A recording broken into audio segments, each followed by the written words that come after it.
variety. Great content does persevere. I have to say something, and I thought I said it pretty well to Variety the other day. Hola a todos, estamos aquí grabando el panel Marvel de Variety. A ver qué sale. I just want to say a massive thank you to Variety. Thank you so much, Variety. Like, that's crazy. My challenge to everyone in this room is to spread your fire. The success that I have creates more opportunity for the Black woman to my left and to my right.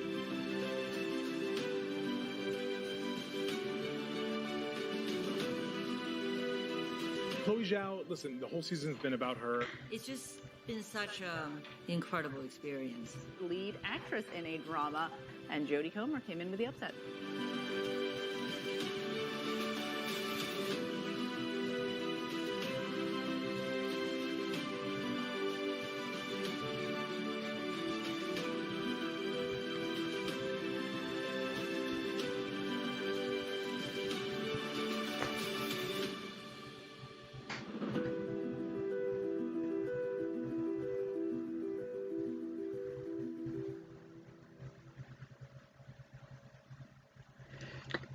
No entiendo por qué me salta el puto anuncio. Hola.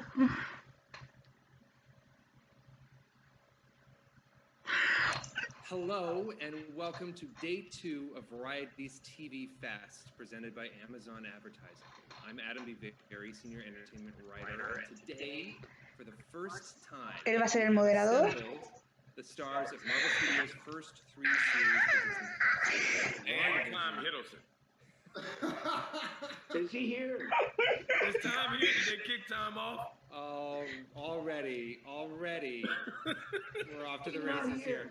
From WandaVision, we have Elisabeth Olsen and Paul Bettany. From The Falcon and the Winter Soldier, as you've already seen, we have Anthony Mackie and Sebastian Stan. And from Loki, we have Tom Hiddleston. Welcome to all of you. Thank you for all for being here. As we were all kind of signing in, you guys were already off to the races talking to each other, but I kind of want to get a sense of, before we dive into your shows and the Marvel experience, other than this virtual discussion today, how often have the 5 of you been in the same room together to interact with each other?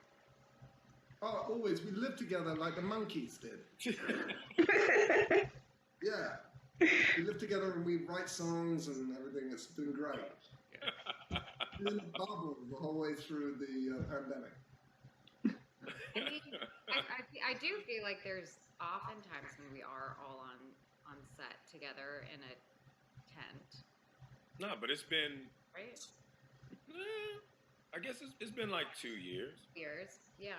2-3 years. Yeah, 3 years. The last time I saw you guys when we did the big Endgame scene. Yeah, so like 3 years ago, 2018.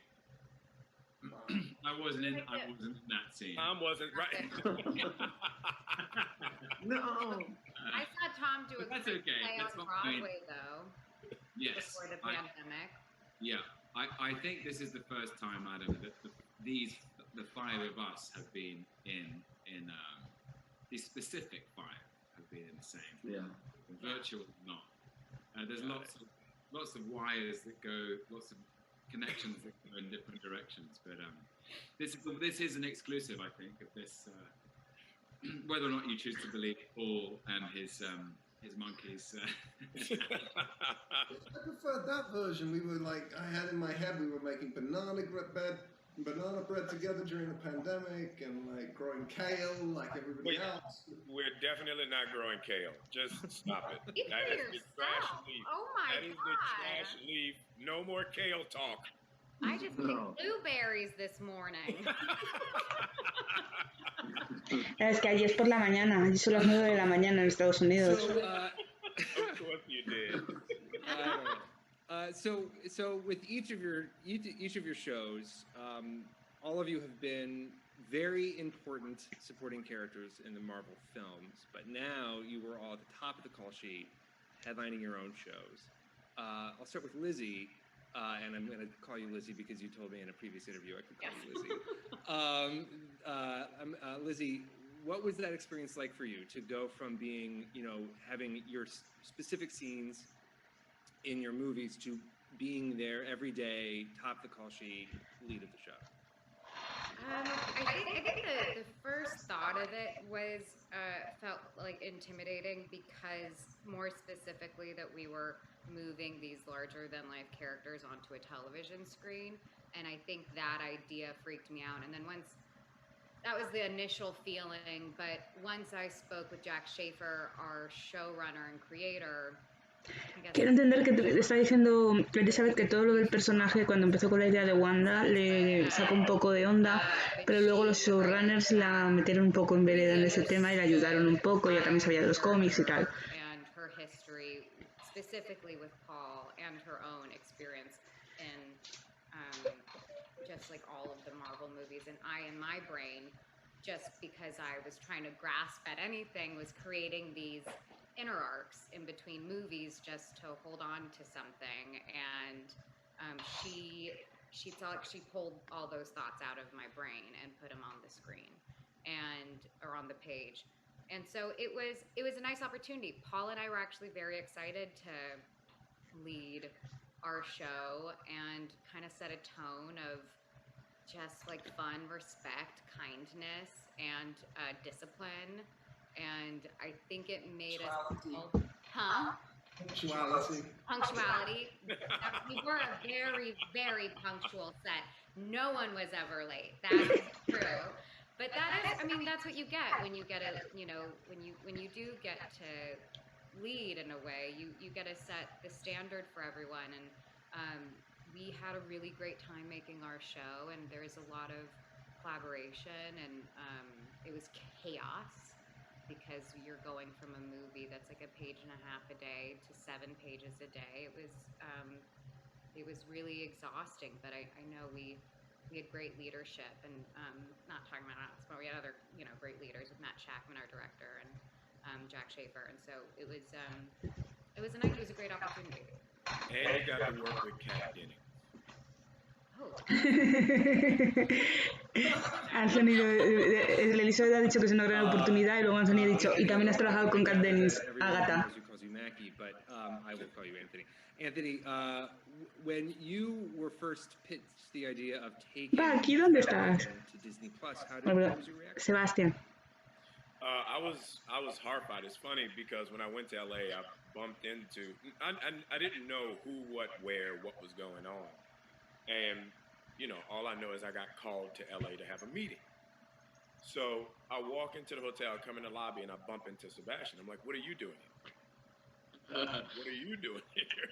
He's like, you have a meeting? Yep. You have a meeting? Yep. Okay. So I had an idea of what was cooking, but I didn't think it was going to be a TV show.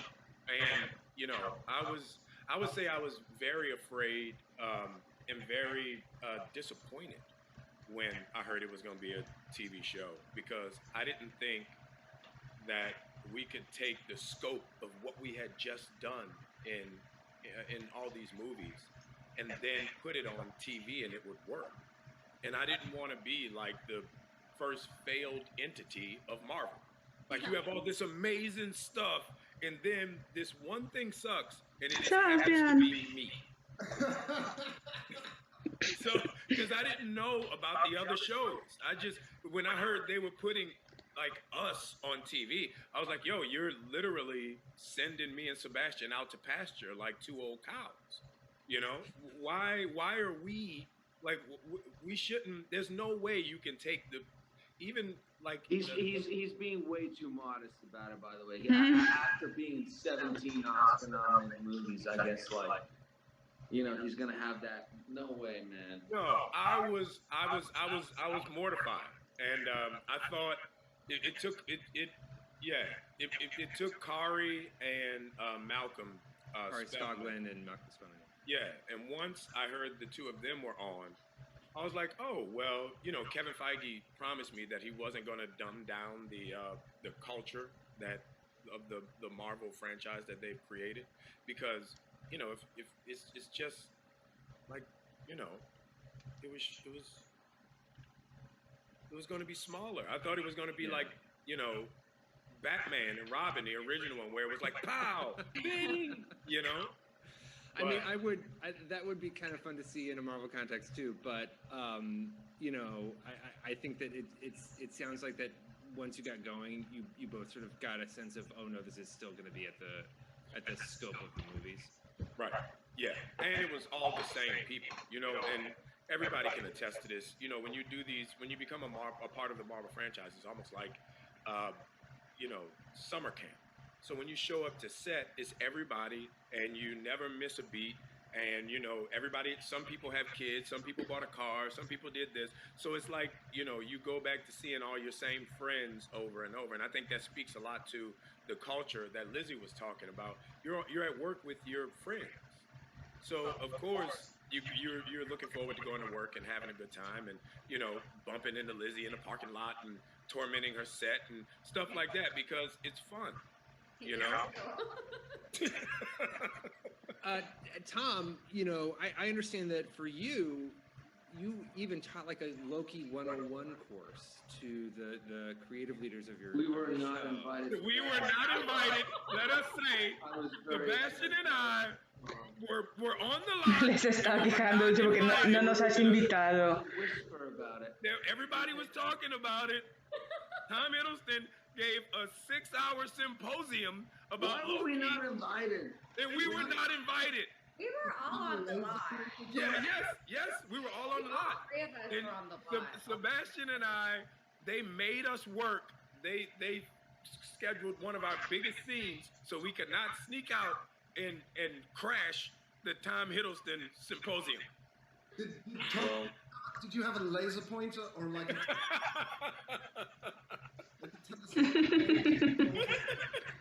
He gave a 6-hour symposium about Loki. Go. Yes, Tom, we're listening. There was a whiteboard. Let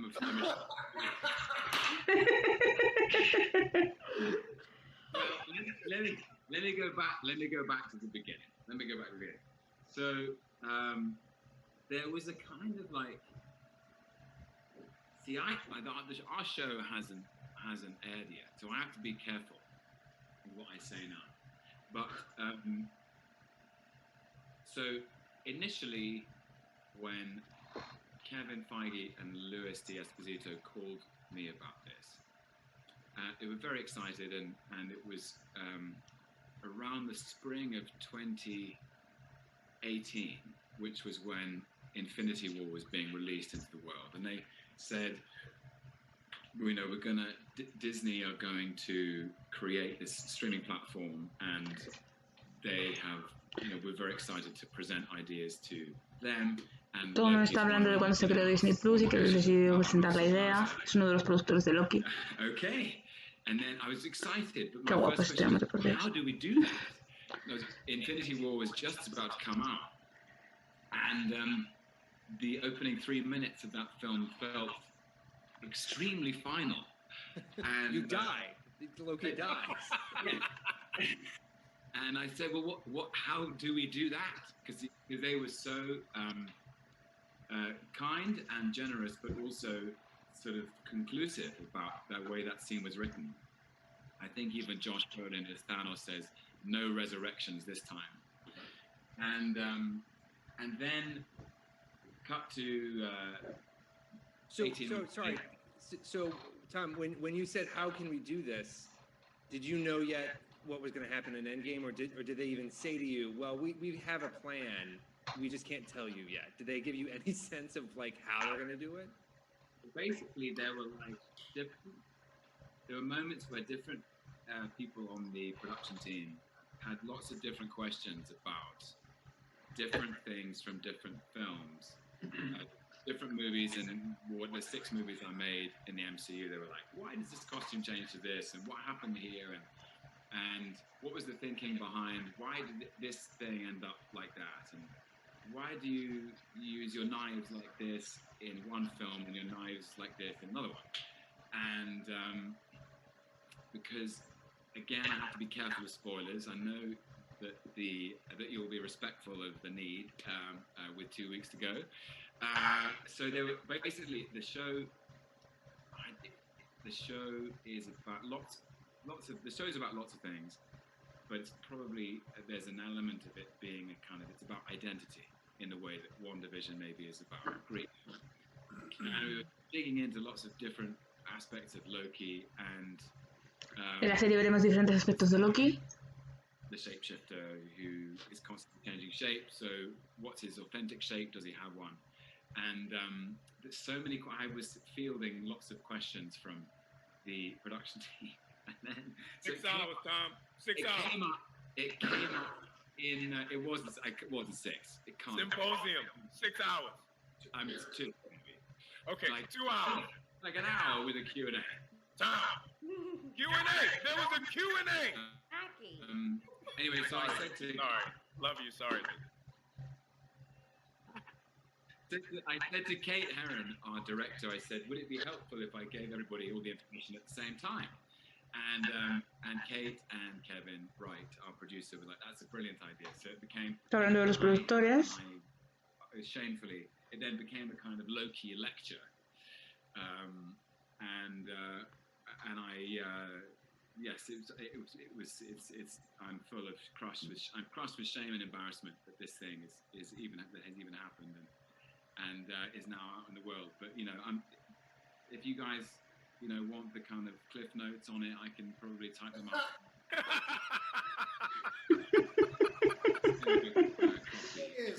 La risa de Anthony Mackie me da la vida. Real fear that I'm not sure I could hold a 30-minute discussion. Right. That's actually what it's born as. Like, oh my God, Tom Hiddleston is so prepared. Paul, could you hold a 2-hour symposium about the ship of Ephesus, the ship of Theseus? No, I couldn't. I just did what I always do, which is learn the lines, hope for the best. Wait for the finish, baby. And it was slightly intimidating. Sebastian se muere. My stunt guy, and he was kind of better than me, This happened to me once before when I had a stand-in, a camera stand-in. It was for lighting, and he would do things, and I go, Jesus, that's a good idea. And it was really, the whole thing was, I found myself robbing ideas of the stand-in. of the guy for lighting. Terrible. Anyway, but we digress. Hey, Adam, take it away. Yes. So Tom brought up a very good point when he asked to be careful, conscious of spoilers, which is all of you have, in various times in your careers within Marvel, had to navigate people like me asking you questions that you actually can't answer. And so I want to know if you all have sort of go-to ways of avoiding answering direct questions that are sort of spoiler-driven, because you all have to protect the storytelling that Marvel has worked so hard to maintain and keep everybody surprised. Like, for example, Tom, it sounds like you didn't even know that Loki was going to sort of be resurrected in Endgame until much later. Like, so do they keep things from you? How do you navigate all of that? No, actually, I did. The biggest secret I kept for a long time was that scene in Infinity War. So I remember going in to meet Kevin and Lou before we started filming Ragnarok, and they were kind of talking me through. Before they sent the script, they were kind of talking me through the story, and Taika, I think, wasn't in town at that time, so I just talked it through with them, and at the end of that meeting, they were sort of describing what happens with Thor and what Chris was going to do, and the arrival of Hela, played by Kate Blanchett, and how Hulk and Ruffalo is going to be on this alien planet at the other end of the universe with Jeff Goldblum as the Grand Master, and I thought, this is great, and then where it was going to end. And then at the end of that meeting, Joe and Anthony Russo came in, and they said, we're working on the next Avengers film, and the only completed scene we've locked is the opening. And then they told me what happened in it. And so I then carried that around, sort of knowing that was going to happen for, I guess, 2 years, maybe 2.5 years. You just kind of, I don't know how you guys feel, you just kind of change the subject and go, I can't tell you anything, I have to wait and see. I know some people feel they have to tell someone, otherwise they'll tell everyone. How do you guys feel about it? I tell everyone in my personal life, and I tell no one in the press.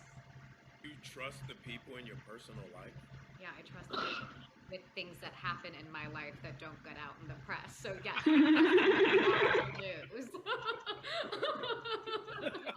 God help you if you don't. Jeez. This is really revealing about you. Yeah, we have people in our personal life that we trust. Yeah. That's dope. I don't think Matt does. He's shocked. I feel like Sebastian would be really good at answering this question. What? How do you avoid answering questions, Sebastian? Absolutely not. I'm very worried about any trusting whatsoever. Before this variety call, I had a conversation with Anthony where I was like, I just want to know that you'll be on this call. I can't be alone. I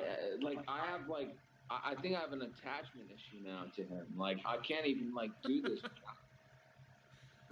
You're like the little brother, and the big brother just like. Why am I not the little brother? How do you say, Lizzie? I might be the little brother. How about that? I think you're the big brother, and Sebastian likes to let his big brother talk, so that he can just. Oh, Lizzie, I'm so happy you're like. I'm not saying anything else. I'm not putting either of you down, by the way. There she is. I'm just observing and just saying how I see it. Lizzie, I'm just saying, if you ever want to meet at Aroma Cafe in the Valley, I'm in. Aroma Cafe? Is this where the therapy came from? Yeah. Right. I'm just seeing it right in live. I'm seeing it live happening in front of me. Tom está guapísimo. Oh, that's so bad. Paul, I'm going to pivot to you for a second. Your character Vision has arguably evolved.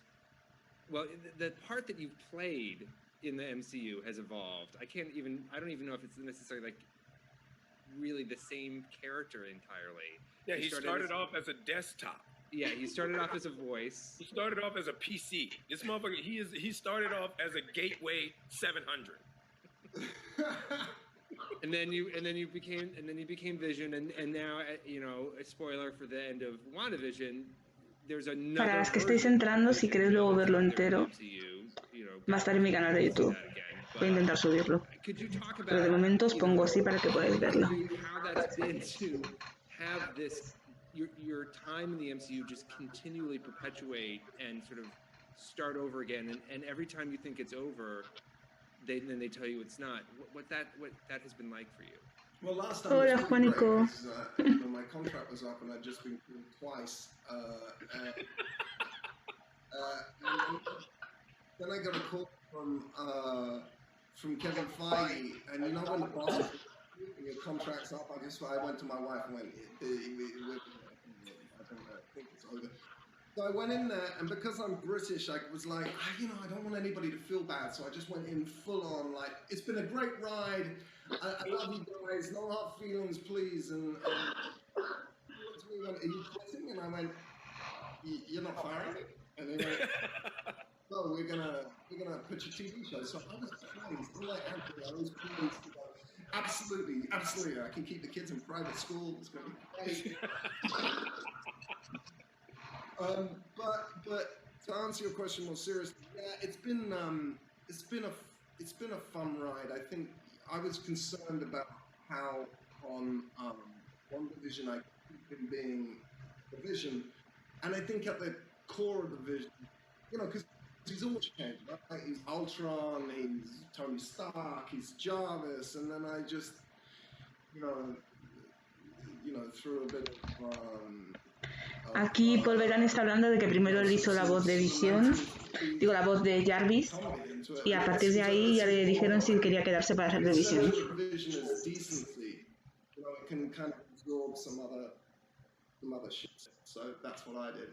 Sebastian, when Bucky fell off of that train, when Bucky fell off of that train in Captain America: the First Avenger, did you know that he was going to be coming back at that point? Did you know that then? No. No. Dicen que le han preguntado a Sebastián si. And I was like, oh, perfect. And then they were like, you know what? We don't know. So Sí, cuando Bucky cayó del tren en la primera de Capitán América sabía que iba a volver.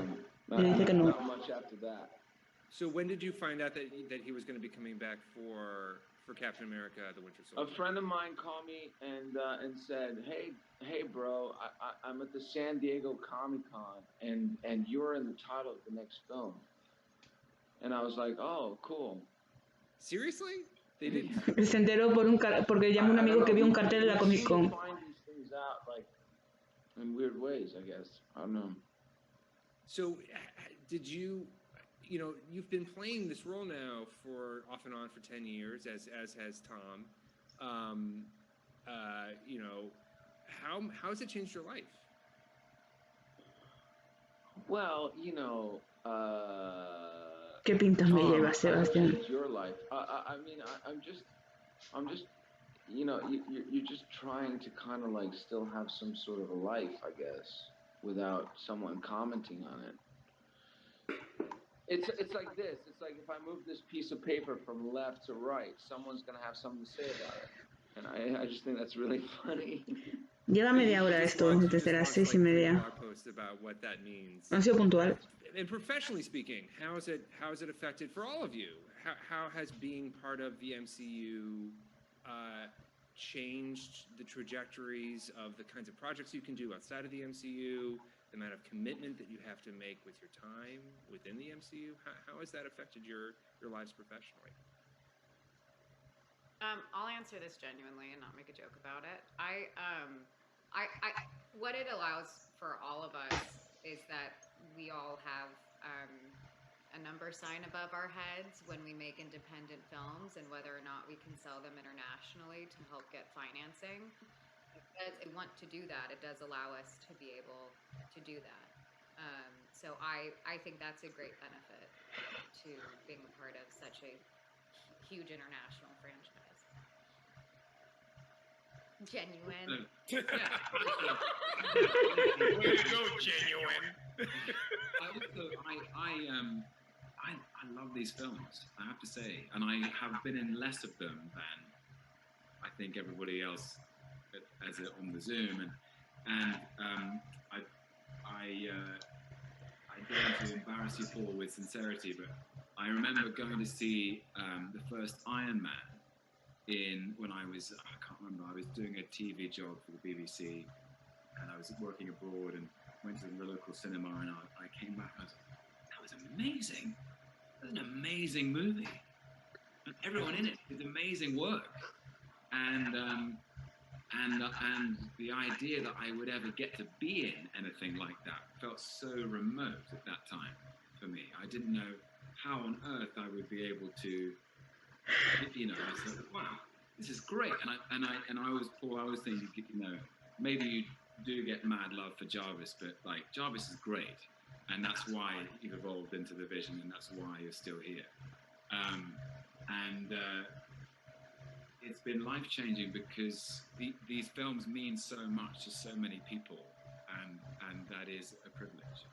I mean, yeah, I think the way that everyone felt at the end of Endgame when those battles happened, and the response that was sort of heard in the theaters, it's the thing that I keep thinking about, and when I think about going back to theaters post-pandemic, is sort of recapturing that kind of experience again.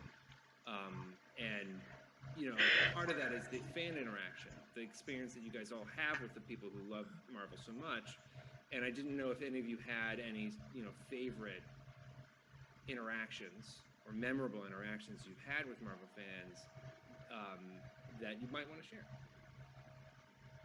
Well, do you know what? I'll say a quick thing. I was doing a play in London when Endgame opened, and I think I was one of the only people who wasn't there at the big release in Los Angeles. And two very old friends picked me up from the stage door one night, and they booked some tickets to a midnight screening. And I went, I went dressed in like a scarf and sat in a cinema in London and watched it with the first crowd. And that's when I sort of realized like what an extraordinary event these films are when they come out. Like I wasn't in an industry. It wasn't an audience full of people from our industry. It was an audience full of you know, the real audience, and it was such a delight to be kind of in amongst it, and to feel the responses and to hear them. It was so vocal, so emotional. So yeah, that was a really fun experience to just be back in touch with the real thing, I guess. Yeah, I think Tom's right in that you don't have to look at it through the sort of prism of what's being in the Marvel franchise can do for you, but rather what you can do for the Marvel franchise. No, it just began to sound like that, but that's not what I meant was WandaVision, for instance, was just on its own one of the most creative and fun experiences of my career, and so I don't even think about it in the context of everything else. It is what it is, and you're working with the greatest technicians in the world, you know, and like Anthony says, you're going to see all your friends again. It's been such a great time, and really, really creative and imaginative. So.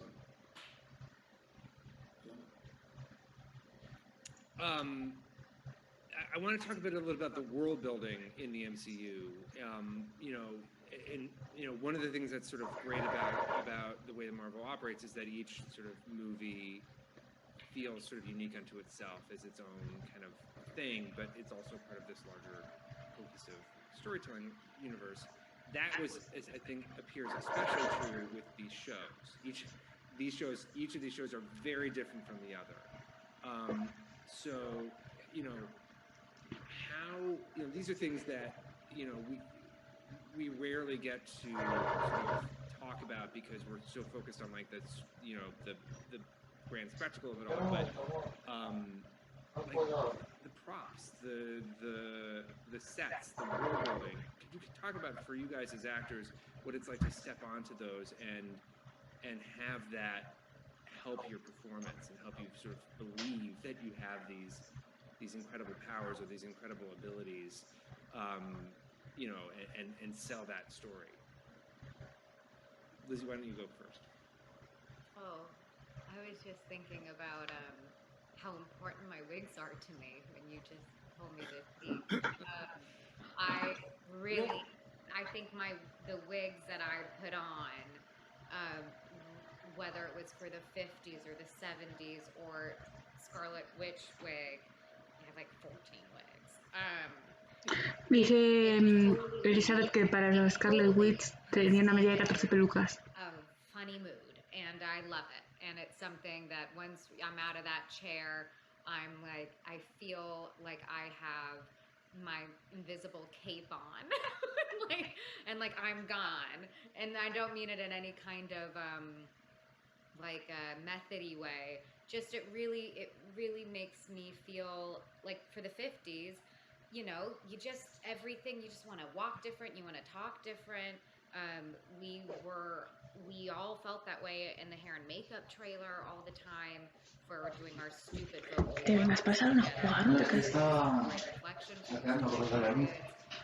Perdón.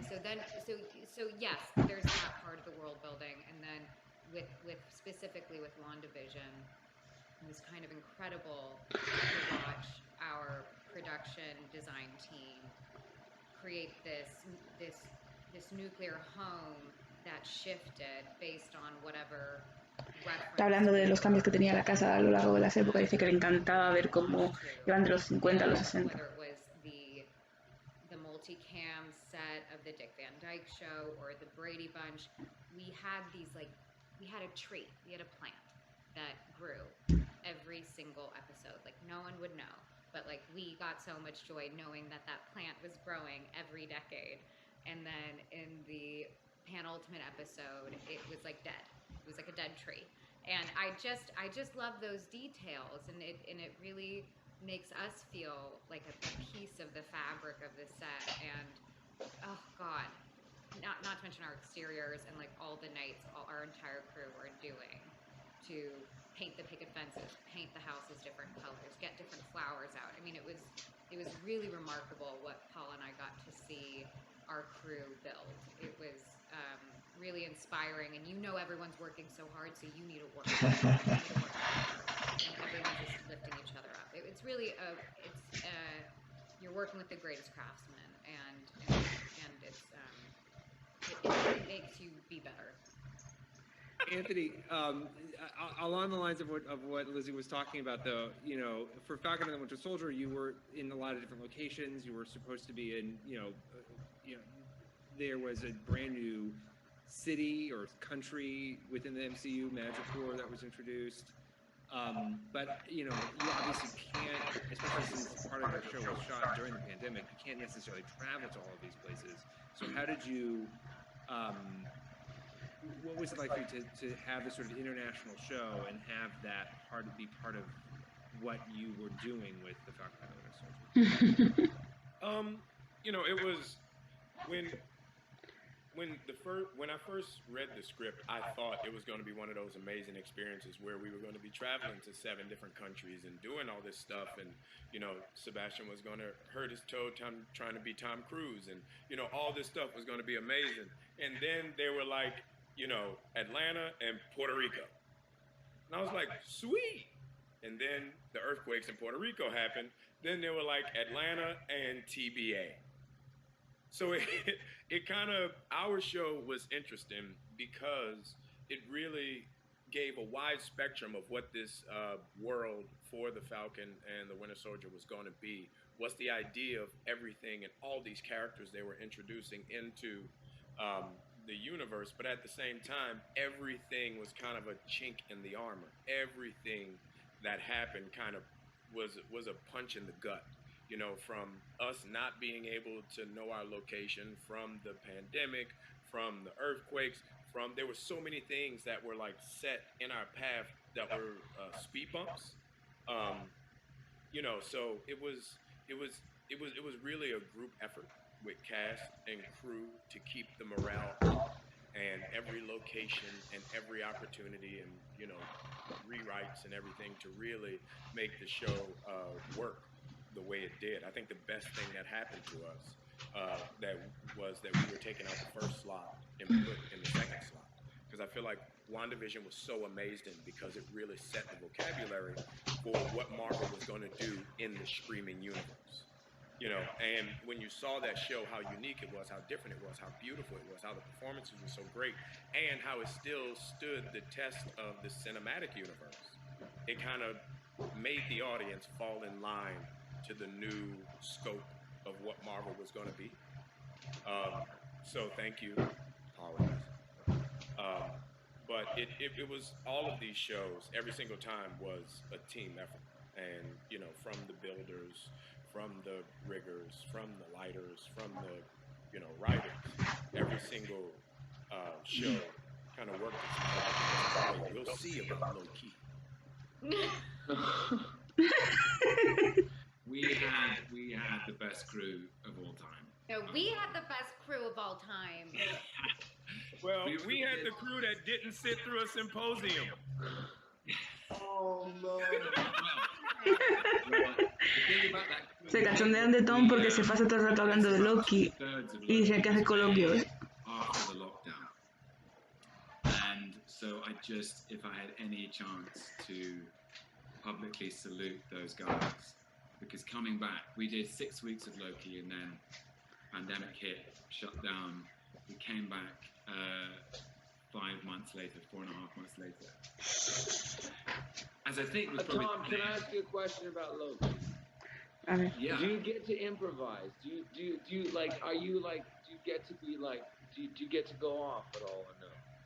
Or is it? Sebastián le pregunta a Tom si improvisa cuando hace de Loki. Did you find that in there? Yeah, we found. I mean, it's like always. I feel like with every experience I've had with Marvel, it's like it's a mixture of the two. No, there's something written. There's a script, and you start there, and then but it can spin off and change, and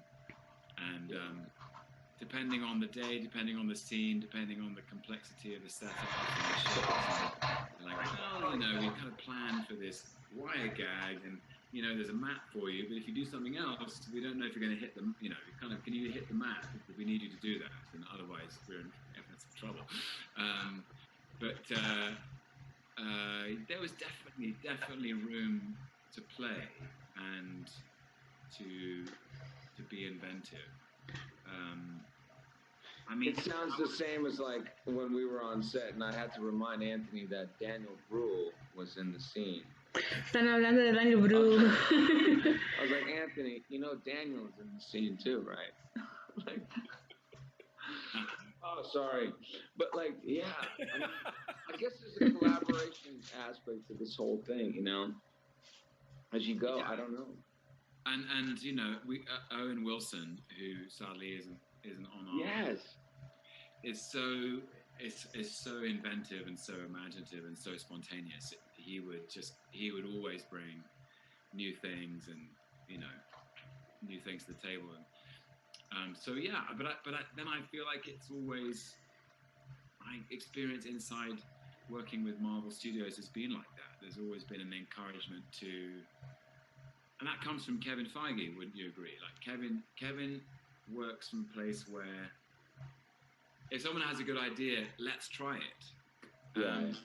And that's the way the studio works is if someone has a good idea, it doesn't matter where whoever has it. There's no hierarchy of good ideas. If you have a good idea, then pitch it, and maybe it'll be in the thing. And that's what I love about the studio is they're so fleet-footed and so dexterous like that. They can go, that's interesting. Let's try this. How many times during your shoot did you talk to Kevin Feige?